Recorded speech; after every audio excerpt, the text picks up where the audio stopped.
Good morning from Santa Cruz, California. Today we're going to be working on fractions, ratios, and proportions all in one video. So there's many of them. They show up in many different forms. So let's start. There's only two questions that are on test 1 and 2, but then I'm going to offer you some sample questions of what else you might see. So let's start with the first one. That is Test 1, Section 3, number 13. And the question says, if x is greater than 3, which of the following is equivalent to, and then they give us this expression. So you're going to see a lot of these equivalent type questions. What's equivalent to what? They want to know that you can transform one mathematical expression into another. Now, there are two different ways you can do this problem. I'm going to show you both ways. So the first way is just knowing how to deal with fractions. How do you add fractions? And then what do you do with a fraction within a fraction situation? So let's start by just dealing with the fraction part. Let's deal with the denominator first. We're just going to keep this numerator here. Now, when you add fractions, you have to get the common denominator. And I want to show you what I think is the easiest way to get that. So I'm going to do it in a different color, and I'm going to do it right below. So to get the common, well, to add these fractions, here's what you do. You get, well, to get the common denominator, you get x plus 2. Actually, we'll do them both together. And 1 over x plus 3. Now, if you notice, I'm putting them on top of each other instead of next to each other.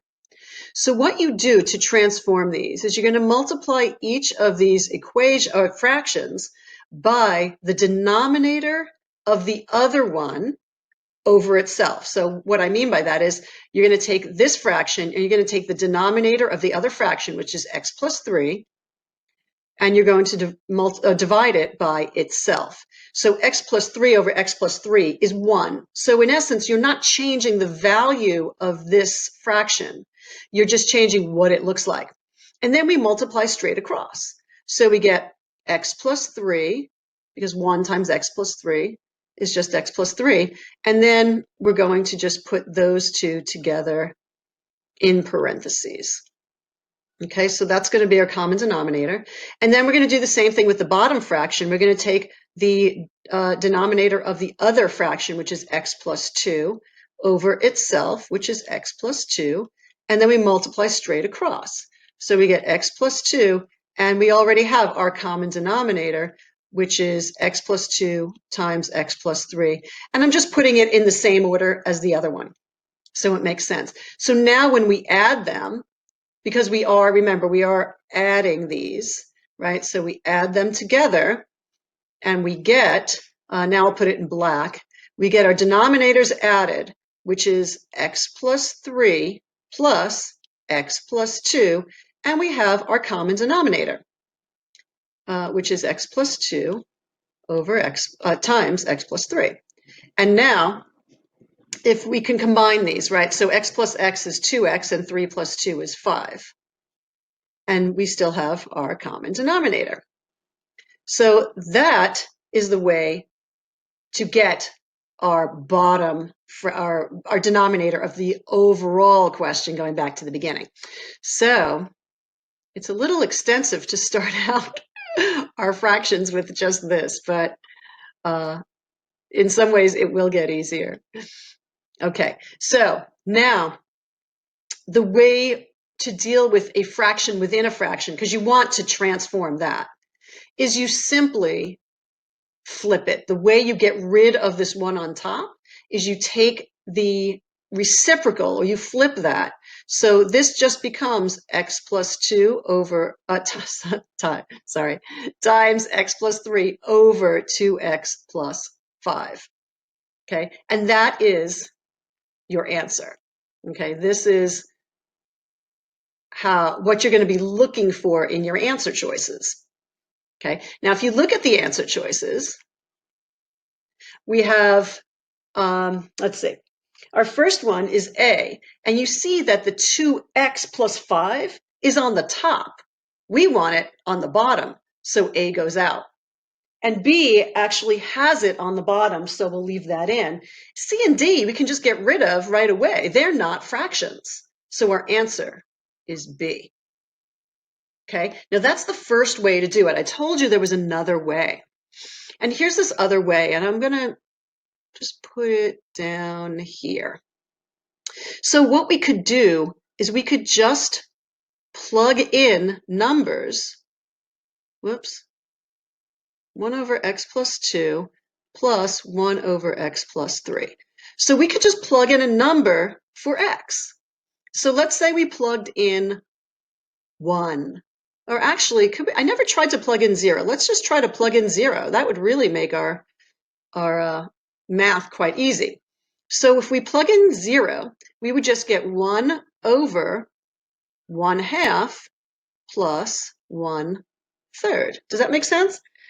Right? We've got 0 plus 3 is just 3. 0 plus 2 is just 2.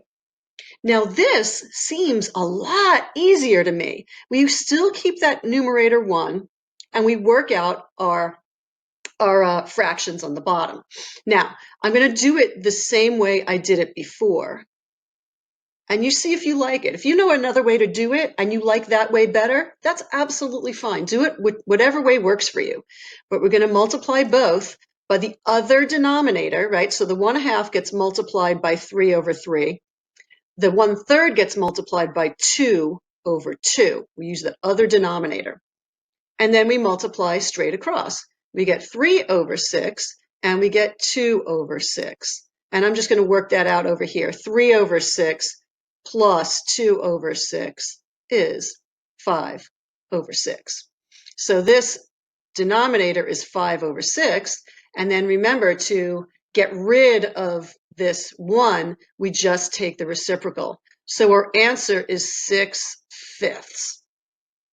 All right, now we're not done. We have to look at the answer choices. Now again, and I'll use a different color here, we see that C and D aren't going to work because they are not fractions. So immediately, it's just a choice between A and B.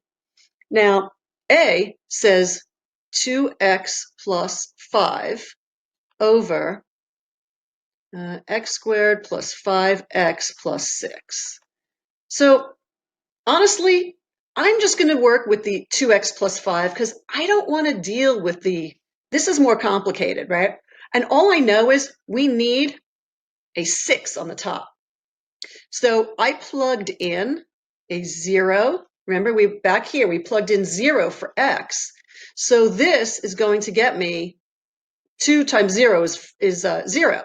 This is just going to get me a 5 on top. It cannot be A. B, again, must be the answer. Okay? Now, the plug-in strategy is going to be something that I'm teaching throughout. You will see it on several different videos. But this plug-in strategy is huge. I would say this is definitely something to know. You take a number. Well, I'll just say the plug-in strategy is when you can use it when you have variables in the answers. Any question, it doesn't matter what type of question. It could be geometry, it could be a kind of random word problem, or it could be fractions, ratios, proportions, any other kind of problem as well.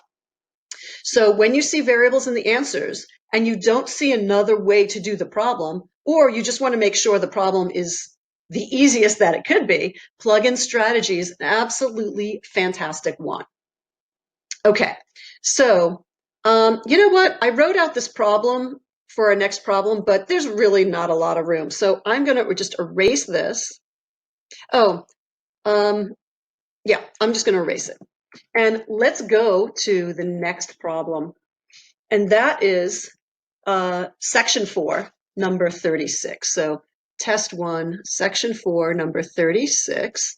And this is another, well, I mean, it's a fraction. So I'm putting it under fractions, but it actually turns out to be slightly different than what you might think.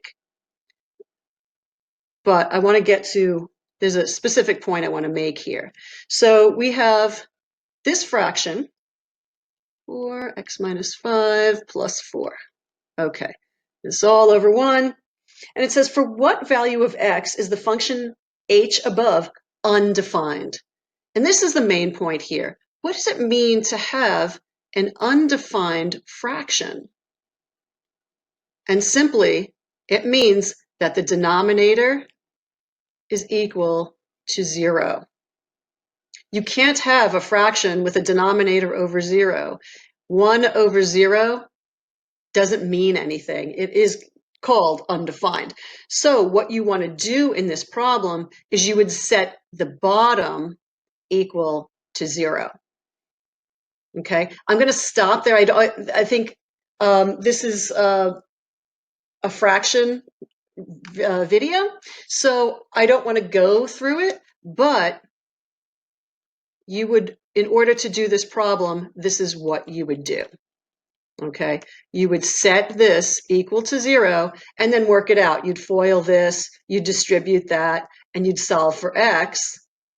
And of course, the question is asking for what value of x. So you do all these problems and then you get x equals whatever, and you'd be done. Okay, the main point is this. And you should know it. Okay, very good. Now, there are many other kinds of problems that are on the test.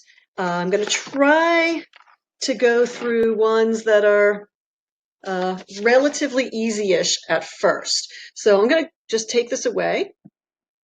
All right. Now, here's a question that I think is fairly simple, or type of question. Let's say x equals 7/4. Okay.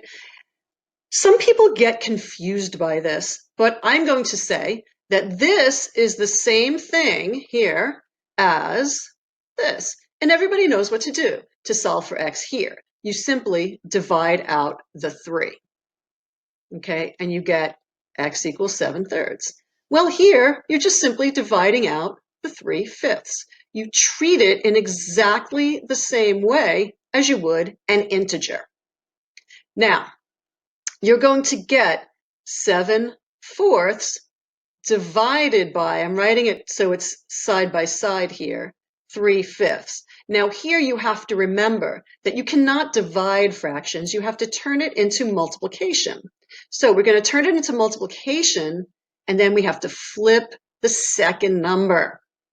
Okay, you only flip the second, not the first. Once you have it in multiplication format, then you just multiply straight across. So you get 35/12, and that's your answer. Okay? Alrighty. Now, do I want to throw you into something more difficult? Let's just do it. Let's not be afraid. All right. This is a little bit hairy, but I want to show it to you. And remember, like in all math, depending on the score that you're going for, you may need to do this problem, and it may not be a problem. Or you could say, oh, no, that's too hard. In real life, I don't think I would choose to do that. And this might be the one where you pick your guess letter and move on. But let's go for it and see. You may think something looks impossible, but when you actually work it out, it's not so bad after all. So get ready. I think this is a little crazy looking question, but again, it all comes down to basic fractions, and do you know, how to work with fractions. All right, and we're going to make that the same. Now, and the question is, what is a? What's the value of a? All right, now we can see here we've got two fractions with the same denominator, ax minus 2. And we have this section here, I'll do this in a different color so it's obvious, that does not have a denominator. We want to either give it a denominator, or we want to take the denominator away from the other two. Now, you can think of it either way. I'm going to choose to take the denominators away because I don't like denominators. I don't really want to work with fractions if I don't have to. So how you do that? You multiply each item, right? That includes this as well, by ax minus 2, by that denominator. Ax minus 2.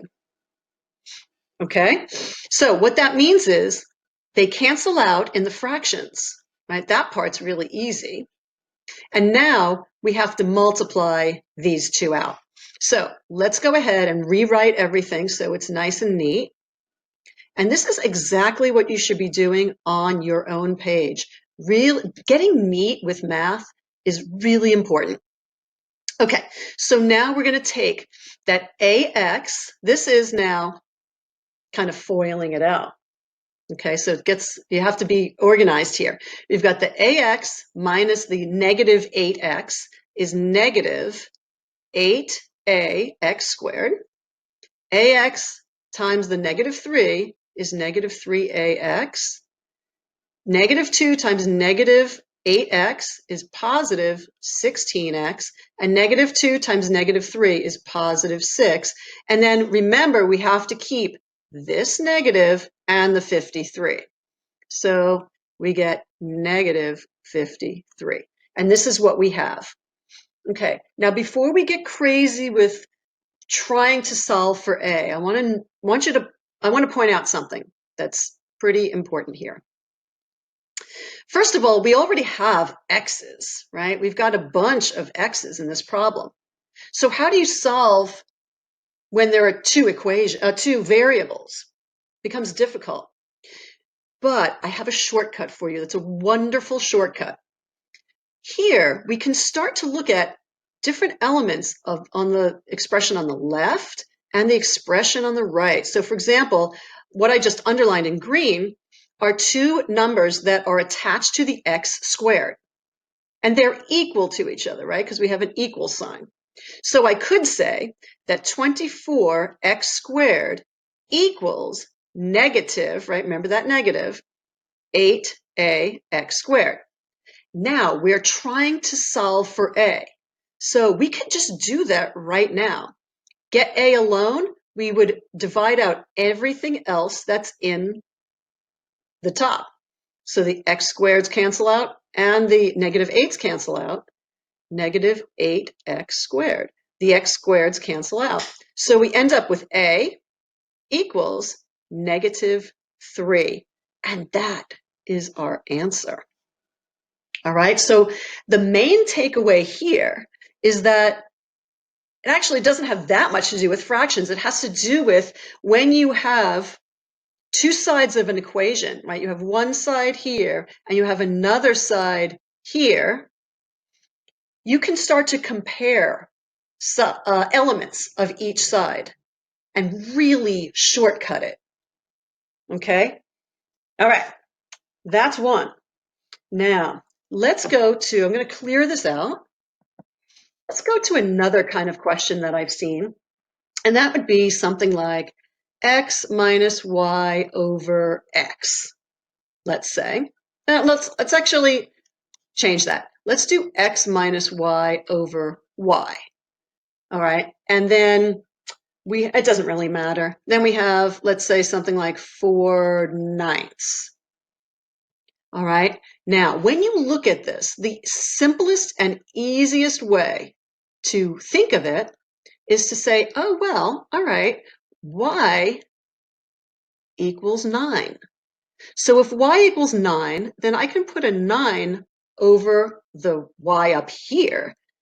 And then the question becomes x minus 9 equals 4, if I'm just looking at the numerators here. X plus 9 equals 4, solve for x, right? And let's just say, well, I'm not going to say I'll tell you what they're asking for after, because they could ask for a few things. Anyway, just simple algebra is we would know that x is 13. So they could ask you for x. They could we already know what y is. They could ask you for x plus y. They could ask you for x minus y, which we would already know because x minus y is the 4, just like we know y is the 9. They could ask you for really anything. They could ask you for y over x or x over y. As long as you know to figure it out in this way, then you'll be fine. They can ask you for anything and you'll get it. Okay, let's see. Another kind of question that I've seen with fractions is it could be something like x plus 11 over x minus 11 equals 23. And they want to know what is x. All right, now every time I see a fraction and then an integer, I always think it's easier to just make the integer a fraction just by putting it over 1. And then the question is, what do you do? Well, again, here you can see this 2 ways. Some people see, oh, I can multiply each side by x minus 15. And if that is something that works for you, then these would cancel out, and then you would just distribute that over and work it through. Actually, let's just do that. I'm just grabbing my calculator. Okay, so this would be x plus 11 equals 23x. And then I don't know what 23 times 15 is. It is 345. So that's a negative because we have this negative sign right here. Okay, so negative 345. All right, and I'm going to add that over. Right, and this is just basic, and we're going to, x plus 356 equals 23x. We get rid of that x, and we have 356 equals 22x. And then I'm going to just type this out on my calculator, and we get some crazy number. We get x equals 16.18. Okay, that's fine. That's one way of doing it. I'm going to rewrite it here. X plus 11 over x minus 15 equals 23. The other way you could do it is cross multiply. Okay, so when you have 2 fractions equal to each other, that's when you cross multiply. And you keep that equal sign.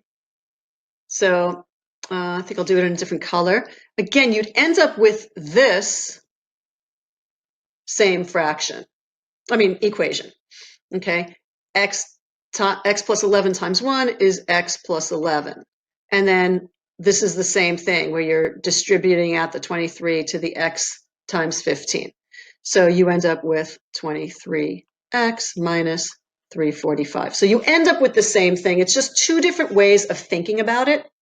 And either way is completely valid. It just depends on how you think. If you think about it like in this way, in this fashion, by multiplying both sides, that's okay. If you like the cross multiplication, that's also okay. They both work. Okay, so let's see how else. I'm going to clear this out again. All right, how else could they ask you for something that will use a fraction? All right, well, first thing, they could give you a graph. Okay, and we're going to kind of slip into ratios here. A ratio means a fraction. So whenever you see the word ratio, generally speaking, you're going to be making a fraction. Now, a ratio could also be expressed like, let's say there's a 1-to-2 ratio. I have seen problems where the answers look like that. They literally say 1-to-2 or 1:2. So all of these are ratios. Okay, now here is, let's just say this is time and this is money. All right, I'm not giving you a full problem. Okay, let's just say it's something like this. All right, and they might say, according to the graph, which represents the greatest ratio of money to time. So the fraction that you want to make is going to be money over time. And let's say you've got your 4 answers, right? Now, the mistake that you could make is making it time over money, because we're so used to plotting points, x-axis first and then y-axis, right? So let's say this is 7, 1. Okay, this point right here. Okay. How you would create the ratio is going to be 1, 7. Okay, it's going to be 1 over 7, not 7 over 1. Okay, that would be wrong. That would be wrong. But there will be answers here that give you 7 over 1. Like, let's say A might be 7. That's your sucker answer. Or it might be 7 to 1, something like that. All right, that would be wrong. So make sure that you are paying attention to the wording. What word comes first? If they say money to time, then money is first, right? That means money over time. If it says time to money, then that means it's time over money. All right, just wanted to make that point. I've seen so many students make that mistake. Okay, let's see what else we've got. Pardon the rustling. Okay, here's a problem. I'm going to clear this. All right, let's say they want the ratio. Well, let's say they give us a formula. Let's say it's something like PQ squared. Okay, so there's a formula for something or other. And then they say let's say this is has to do with viscosity of a fluid, like some kind of oil for your car. Okay, and this is this would be one kind of fluid, and there would be another kind of fluid that has a Q that is 1.5, well, let's just say it's twice the initial. So there's the first fluid, and then there's the second fluid, which is twice as, let's just say liquidy. Okay. So the question is, what is the ratio? What's the ratio of the faster fluid to the slower? Okay. Sorry, my handwriting's really sloppy because I'm trying to write fast. Okay. So this is partially plug-in here. All right. So if we just say, because there's just a bunch of variables here, right?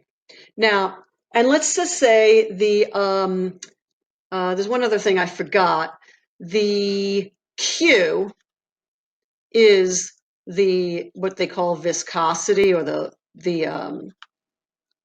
liquidness of it. Okay, so we're looking at Q. Now you will often see this. This is we're getting into word problem action here, but because it says ratio, it's ultimately going to be a fraction. Okay, so Q is going to be our starting point. So if we have our first fluid, we can plug in a number. We can just say Q is going to be 1. Our first fluid is going to be 1, and it's squared. So that's just 1. Now our second fluid says it's twice as liquidy, or has it's twice as liquidy. We'll just say that. And that means I'll do it in a different color. That's going to be twice 1 is 2. Right? Does that make sense? So that's going to be 2 squared, which is 4. All right. Now they say, what is the ratio? Well, the ratio of the faster fluid. The faster fluid is this one. It's twice as liquidy, so it's going to be faster. Right? So the ratio is going to be 4 to, we already said the other one is 1. So it's 4 to 1, or 4, or 4 over 1. Right? Any of these could be the answer. All right. So there are, like I said, a lot of different kinds of ratio problems, ratio or fractions. Okay, so let's see. What else do I want to give you? All right, actually, let's kind of move on. I'm going to erase this. We're going to go into proportions. There are definitely proportion questions. And, you know, proportion is just 2 ratios set equal. Okay, so it could be like 1 over 2 equals 3 over x. That would be an example of a proportion. And the way that you handle a proportion, as I just said earlier, is that you cross multiply. I personally like the cross multiplication. Doesn't mean it's better than multiplying both sides by 2. But here's what you do. 1 times x is x. 2 times 3 is 6. You're done. Okay? So that's kind of the standard. But let's talk about an actual problem. So let's say we're making a cake. All right, and it says the baker of the cake needs 2.5 ounces of chocolate. It's a small cake. Okay, and that would be for each. Well, let's just say it's a muffin or a cupcake. Okay. Then the question might be how many pounds? Let's just make it a little more interesting. Of chocolate for, let's say, 48 muffins. Okay, this would be a nice classic question. And then they'll tell you, they'll say 1 pound, because they don't expect you to know this, equals 16 ounces. Okay, so now we have to create a proportion. So we know that we can start from the beginning, right? We start right here and we say, well, this 2.5 ounces, and we can put the labeling off to the side. So we have 2.5 ounces for 1 muffin. And then they're saying how many, well, they're saying how many pounds, but we're going to start with just ounces, and then we can change to pounds later. How many ounces in 48 muffins? So as long as you label, you're gonna have the ounces on the top and the muffins on the bottom. Everything's gonna be fine. All right, now what do? We cross multiply. 1 times x is x. 2.5 times 48 is, what is that? 120. So now we have 120 ounces, right? We're solving for x, which is ounces, right? That's how we know. We always label that. Well, now we know that 128 ounces, we have to turn it into pounds, right? Because that's what our problem is asking for. Now, if you just get that you have to divide it by 16, great. If you know that, but I want to show you, if you're not sure, how do you do it? Well, we create another proportion. Now they start us with this, right? We have 1 pound. We'll do pounds here. 1 pound equals 16 ounces. So we're going to have pounds on the top and ounces on the bottom. Now we have 120 ounces here. That's what we're trying to translate. So how many pounds if we have 120 ounces? And then what do? We cross multiply. So we have 1 times 120 is 120. And 16 times x is 16x. And then we divide out the 16 and we get 7.5. And so 7.5 is going to be our answer. Okay? You need to know that, and you need to be able to recognize when to create a proportion, because once you have it, like once you understand it, it's easy. All right, so let me just go over that really quickly. How do you know to create a proportion? Well, words like for every or per are good hints. Okay, there's 25 ounces of chocolate needed for every muffin, or per muffin a baker needs 2.5 ounces, right? So they give you this. Another clue might be this kind of thing where they tell you to change. It doesn't have to mean that that is a proportion, but it often is on the SAT. So when they give you 3 numbers, then, and here this is an implied 1, right? So this would be 1 number here, 1 number here, and 1 number here, and then you have to solve for that 4th number. Okay, so let's see there. Let's do another one. Okay, I'm going to clear this out. All right, let's say there's another problem, and they might actually say something like directly or indirectly proportional. And as soon as they say the word proportion, you know you're creating a proportion. So that would be another thing. Like they may say, well, I think you get the idea. Oh, let's just do it. What the heck? So let's say there are each, for every 5 dog walkers, there are 5 dog walkers, and for every 5 dog walkers, there are 13 dogs. All right, and the question is, how many dog walkers will there be for 54 dogs? All right, so, and they're directly proportional, so that means we're creating a proportion. We have 5 dog walkers for every 13 dogs, and we always label. Okay, now the walkers are on the top, dogs are on the bottom, so we want to find our walkers for 54 dogs. And then what do? We cross multiply. 13 times x is 13x. 5 times 54 is 270.